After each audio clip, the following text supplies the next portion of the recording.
Hello, and welcome back once again to the HR Social Hour Half Hour Podcast. This is episode 230. John and Wendy talk to Aura María Huot. I'm your host, John. And I'm Wendy. How are you, John? Wendy, I am well, and it is August, which is incredibly hard to believe. Yeah, but it's great. It is. We want to thank everybody for allowing us the brief break. Yeah. Family stuff has been going on. Thankfully, things are improving there, and we are happy to be back with all new episodes throughout August. We're also very excited to welcome back our friends at Namely as our sponsor for the month. Yes, so excited to be working with them. We've been able to do a lot with Namely, and I'm looking forward to fall with them. We've got a few things in the hopper. Can't talk about just yet, but I'm excited. We will be sharing very soon. As always, we appreciate Namely being with us. We wanted to mention a couple other things briefly in the open as well. First off, I have another event coming up with some other good friends of ours over at Paycor. So I'm going to have it in the show notes on Thursday, the 11th, so a week after this recording comes out. I'm going to be doing a webinar with them about high-performing cultures and how do we develop high-performing cultures in the workplace. I'm excited about that. I'm not sure why I'm doing it, Wendy, but they think I'm... They love you, John. They love you. And we love them. I love working with Paycor very much. It's kind of nice. This is not an industry-focused conversation like sometimes we do. Everyone is welcome. I know several people have registered already. Again, I'll have the links in the show notes. I would love to have you take part if you can, and appreciate always working with Paycor as well. The final thing we want to mention before we get talking with Aura, we also want to congratulate former sponsor and a great friend, John Baldino is celebrating 10 years of Humoriso. Yes, 10 years, I believe, today. When we're recording 10 years as of today. I happened to be on the phone with him the other day and he mentioned it, and congratulations to John and everyone over at Humoriso. They do fantastic work. I think he's building his team of super HR heroes, super HR friends. I don't know what else to call them, but he's got such a great team over there. Lots of friends of ours who work for John, and so exciting things happening over there. So congratulations, John, and everyone else at Humoriso. Happy 10-year anniversary. Good things all around. It is a great way to start this month and this conversation. I am so excited to finally be able to connect with Aura. Wendy, let's make the introduction and get started. Yes, so excited. She's been joining us on the chats, and so we knew we had to have her on the show. Aura is the Director of People and Culture at Lavallee Brensinger Architects, overseeing people, culture, HR, and safety. An influential strategic business professional with a broad understanding of people and business environments, Aura loves to translate opportunities into action to drive strategy, process improvement, employee experience, engagement, diversity, equity, inclusion, communication, financial, technology, and organizational mission. If that's not enough to keep anyone busy, yeah, that's a lot. That's awesome, Aura. Can't wait to dive into some of that. But first question, as always, what is in your glass? Hello. Thank you so much for having me. This conversation is going to be so much fun. Honored to be here and to connect with you guys. In my glass this afternoon is tea. Excited. And as hot as it's been, that's probably very appropriate to you, I think. Water, tea, all the... Oregon, we appreciate you so much taking some time to join us. I have to ask, though, as we always would, how exactly did you get your start in human resources? Yes, thank you, John and Wendy. I started in HR due to an interest in training and development, L&D. And I will say Maria Killer, Tom O'Connor, and John Guillaume, they did a great job recruiting me. They were reckless. They really were. I love it. I love it. I want to dive into that a little bit. Is there anything in specific that they did to attract your attention into HR? Yeah, so there was a position that came open for training and development. And Tom O'Connor, since he started at the company I was working, I was in other role. He was about 7 years in the company, but since he started, he kept saying, Aura, do you want to come to HR?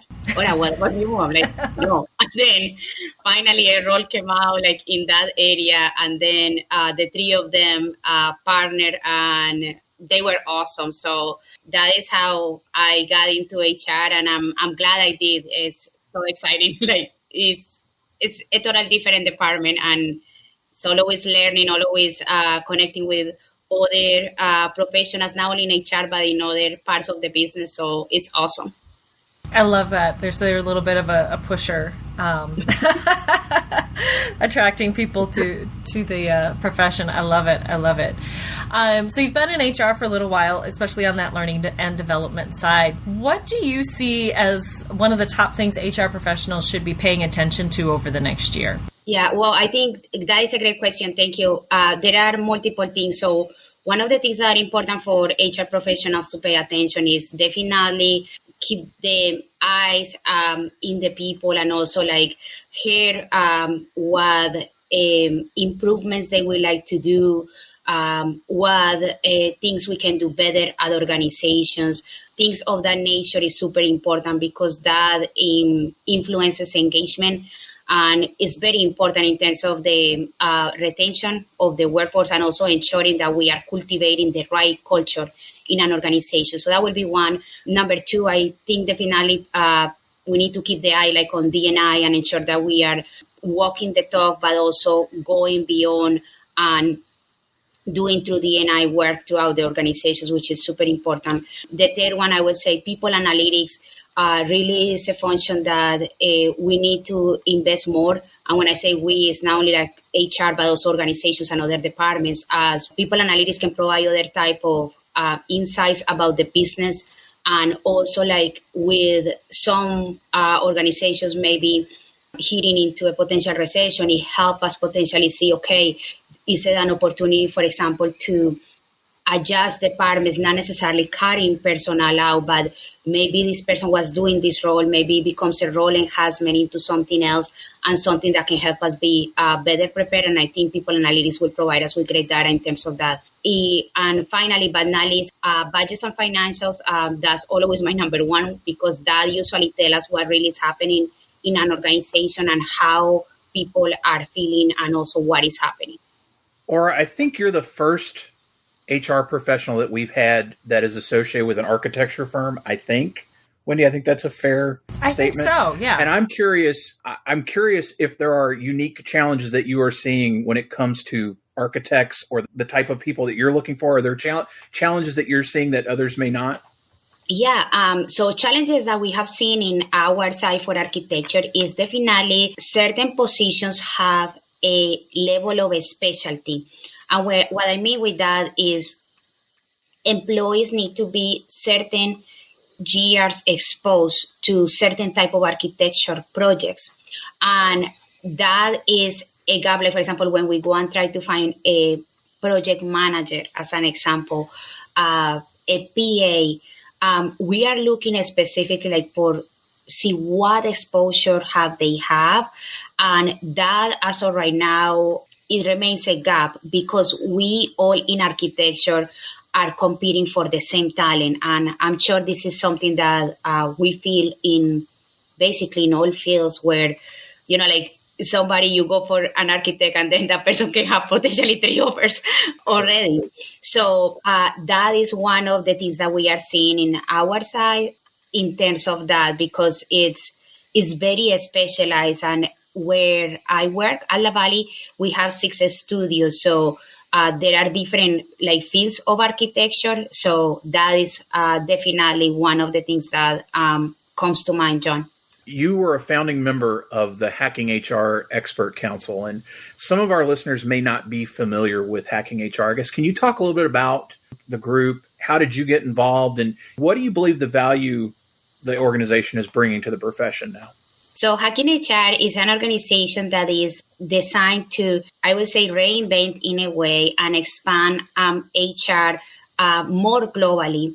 And it focuses a lot on collaboration. So what I would say is that Hacking HR has different HR professionals that are looking to advance the HR profession and focus in other aspects of HR that sometimes in the past were not, I would say, put at the front of HR. So some of those things obviously include D&I, technology advancements, people analytics, also like leadership skills, things like that.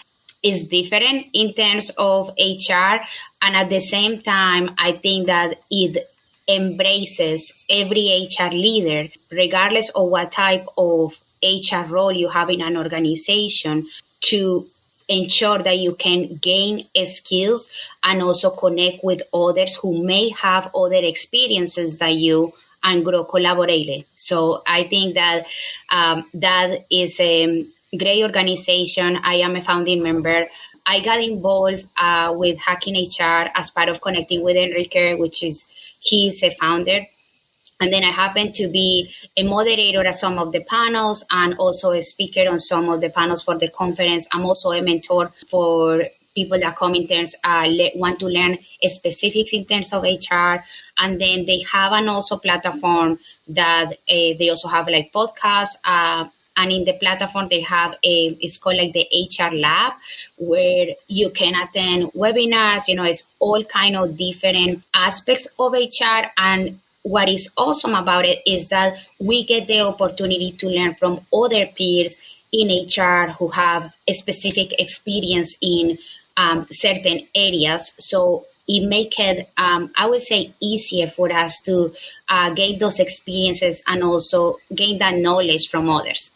I love that you are doing all these different things to connect to people with Hacking HR. And then back in January 2020, you launched People in Leadership, which is awesome. And you share that across several platforms. What have you learned from that experience? And do you have any plans for future topics or presentations that you can share? Absolutely. So People and Leadership was actually created. The original name was Leadership and Motivation.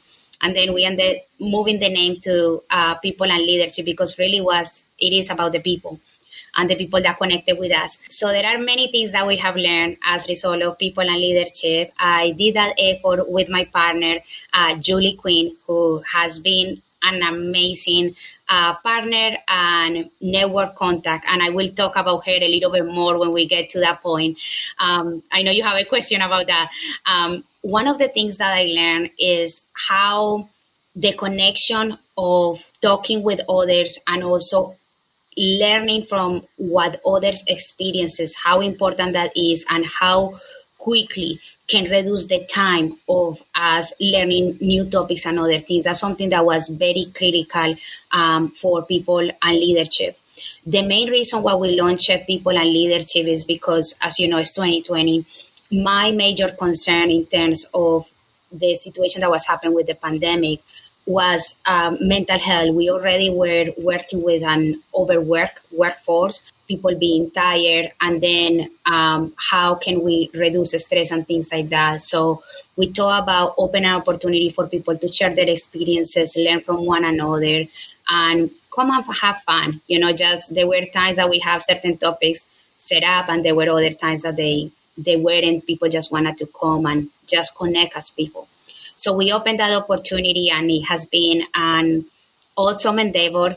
In terms of what we have coming next, we have some presentations coming as late summer and fall, and that's going to be awesome. We usually connect on Tuesday around noontime, and we have different leaders, not necessarily from HR, from different departments, and we have been able to meet amazing people that we didn't know before if we wouldn't have launched People and Leadership. And also, I think the pandemic also enabled people to do things different and to think of different things that they can be sharing with us. So that was awesome.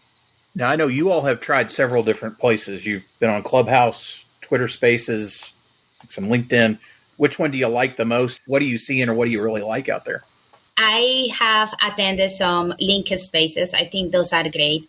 I really like Twitter because the reason why I like it so much, one is because it's the audio, which is very similar to what it was in Clubhouse.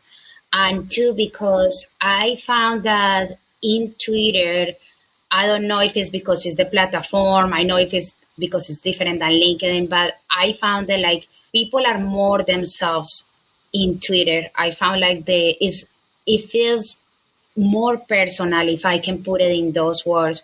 Also, I love that people can ask questions and everything. One of the reasons why we started in Clubhouse is because the ability of creating a voice for people with abilities. And that is the one thing that was great, and it is great about Clubhouse, how if a person has an ability of hearing or talking or seeing, they can run Clubhouse side by side with another application, and they are able to communicate with us back and forth. That is something that before Clubhouse really wasn't possible. So that is the main reason why the launch was done in Clubhouse. And I would love to see more platforms enable people that have abilities to be able to participate, and, because it's different. You mentioned Twitter, and as we said earlier, that's really how we first met you, is through our Twitter chat. We always appreciate the fact that people continue to find it, which has been a really nice thing. Our question to you about that is, how exactly did you find us, and then what keeps you coming back? How did I find you guys? I find you to the hashtag HR community. So what it happens is, through Clubhouse, I connected with Tracy, Francisco, Nikki, and Jeffrey. They had a session in Clubhouse called Run on the House. And around the same time that Julie and I were running People and Leadership, the four of them were running. They started early, those sessions, and they have amazing sessions. Usually they were on Fridays at noontime. So I connected with them previously. And then one of them, I believe it was Tracy or Jeffrey, they put a hashtag HR community, and then they put the social hour. That's how I found you. And then prior to that, Julie Quinn, which is the person that is my partner in the People and Leadership, she mentioned there are great communities on Twitter, Aura. I will highly recommend it to use your Twitter account as part of the business, because before this year, I really have my Twitter account, but I really didn't use it because I was more like in LinkedIn and also with the Clubhouse, running People and Leadership. And then when I went there, I got to the session and I'm like, oh my God, yes, this is awesome. And that is how I find you. We love those folks. They are fantastic, great friends. So we like to share them, and they share with us. We love it. Yay. Or one of the things that we've started doing this year is kind of outsourcing some of our work. We know that's a big thing in HR, outsourcing. But we've been asking our guests to help ask questions. So former guest, Dr. Amy Dufresne, asks, what book are you reading or a podcast you are listening to currently? So there are a couple of things. As I mentioned, I am part of the Hacking HR. I listen to the podcast because it gave me the opportunity to learn from other HR professionals that have other experiences. One of the books that is about how to manage under a crisis is done by a marathon runner. So I'm a runner, and it's amazing how athletes observe crisis different than others. And then one book that I'm looking to read pretty soon has nothing to do with HR, so bear with me. Is actually about how to prepare food for puppies. So I just recently got a puppy, so it's a whole new learning, not regarding to HR, but that is something that I just got the book, so it's now in my inbox in my phone, and that's something I will be reading very closely. So that's in terms of that. There are probably HR lessons in there. There's your new LinkedIn post. After you read this book, what did you learn about HR from learning how to feed puppies? I can see it. It's going to go viral. With that, we're going to take a quick break, and we'll be right back. This episode of the HR Social Hour Half Hour podcast is brought to you by Namely. We all do our best to keep ahead of business trends, but keeping ahead can be its own full-time job. With everyone wearing multiple hats, it's easy to fall behind. That's why you need to make the switch to Namely, the all-in-one HR solution that adapts with your business. Namely helps you and your team with all aspects of human resources, from onboarding and performance management to payroll and intuitive benefits enrollment. Whether you have 50 or 1,000 employees, all in one connected and modern platform. Plus, Namely is customizable for your company, culture, and goals, so they can match where you are now and adapt as you grow. Grow with Namely. Learn more about making the switch today by visiting namely.com/HR Social Hour. For a limited time, get 1 month free when you make the switch to Namely. Again, that's namely.com/HR Social Hour. Thanks again, Namely, for sponsoring the HR Social Hour Half Hour podcast. Now, back to the show. And we are back. Aura, this is everyone's favorite part of our show, the half-hour question connection. As we know, not too many people dream of going into HR as children. So what career did you dream of having when you were a child? When I was a child, I actually, very early on, my career actually changed. So first I wanted to be a doctor, and I wanted just like to be like in a hospital. I don't know why, but that what happened to be. Then after I switched, I wanted to be a pilot. I still don't know why I wanted to be a pilot, but that was my thought process back then. It was doctor and pilot. It's like, okay, I don't know why. Or I think you started to allude to this earlier. Who's one person you've gained your network in the last year that you think more people should know? Wow, John, this question is actually very hard to name one person. So I'm going to do my best to go around the room. There are so many connections that I have been able to make during the last year that have been important and insightful. And what I would say is they have opened so many doors for me, and vice versa. I have opened so many doors for them in terms of everything, learning together, as well as opportunities like this one, for example, that I mentioned, how now we are connected and how I am here in this show. And thank you for having me. One person that I wanted to mention is Julie Quinn. The reason that I'm mentioning Julie Quinn is because Julie Quinn has her own business, and she also is a strategic leader who also coach leaders about how they can go on their business or on their functions and be more efficient, and also enhance the leadership skills. So that is a person that has been significant in terms of the last 2 years, not only in terms of people and leadership, but also for me as a leader and also at the personal level.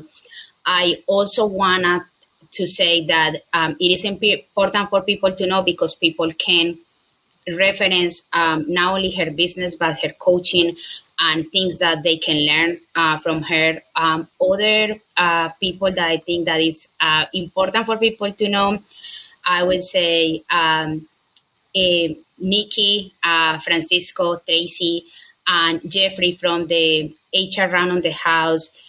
They are tremendous resources for people because they have different experiences within business.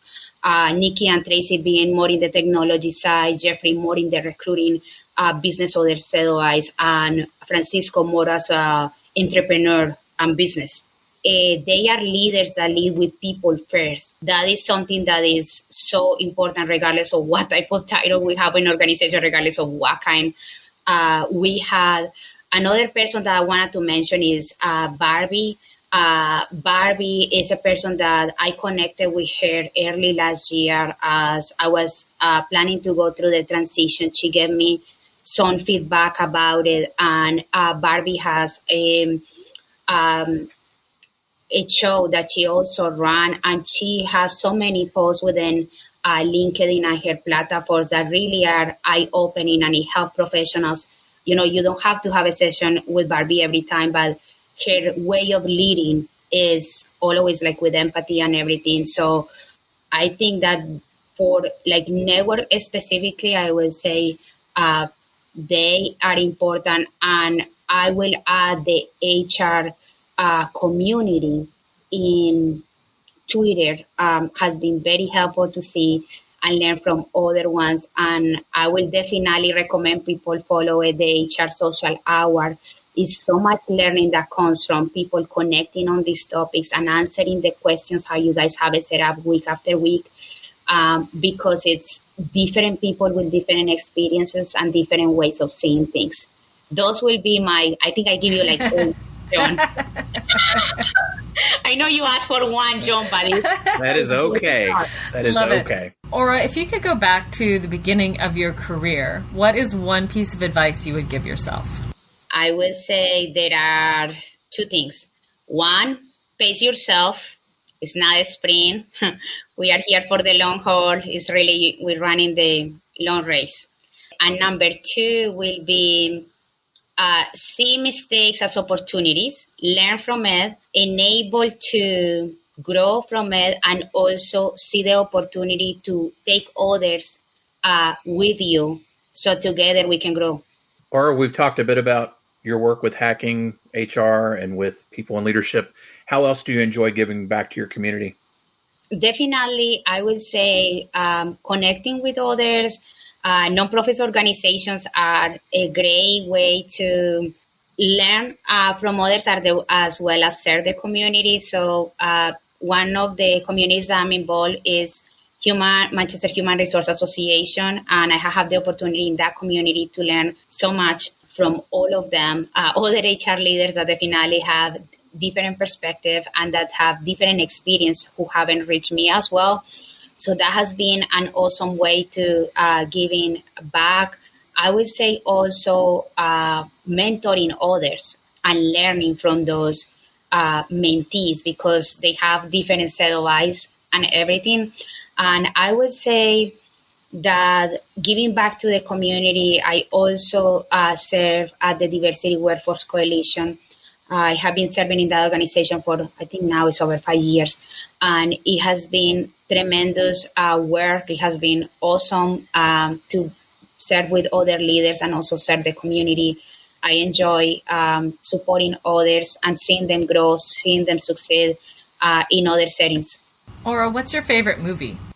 That's simple. Rocky. I am big fan of Rocky. I have seen all series. This is as I was a kid, by the way. Wow. I don't think we've had Rocky yet. I don't think we have. I love it. How about a favorite or most memorable live performance you've ever attended?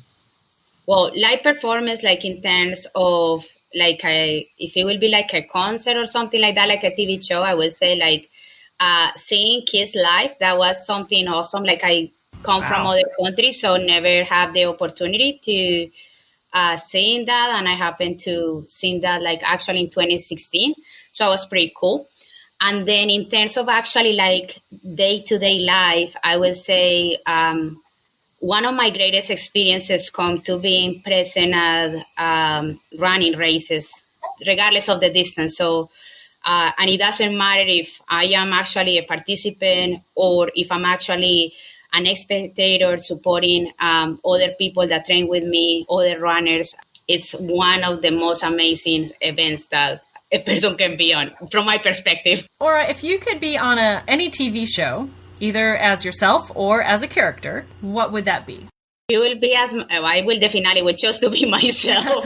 So much easier to be myself than try to be somebody else. That's just that. And then if that would be like, it will be just like a day on the day of, like keep it simple. It wouldn't be like anything like different it would be like a day on the day type of thing. I like it. Simple. Well, recently it was announced that it's going to be Aura María Huot Day all around the world. What are we going to do to celebrate? What are we going to do to celebrate? Okay. I would say if we are celebrating, we definitely are celebrating everybody and everybody's learnings and successes. And also like the opportunities to improve. Those are fun to celebrate. And how are we celebrating? I would say definitely it would be cool to have just like barbecues and like have fun and then cook together and just be in the community. Thank you for not saying running. I appreciate that. Wow. I appreciate it, but not going running. Thank you. I agree.